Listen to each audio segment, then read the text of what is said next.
Hello guys, welcome to Technotech YouTube channel.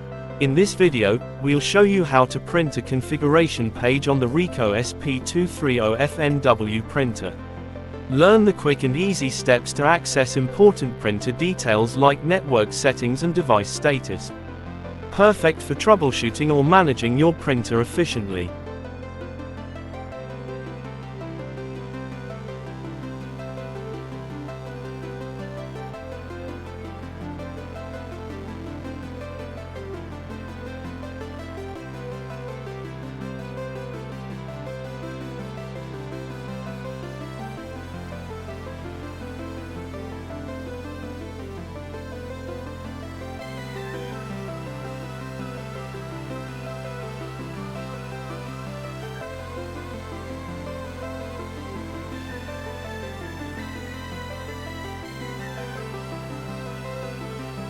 Thanks for watching. If you learn anything in this video, please give a like and subscribe for more videos.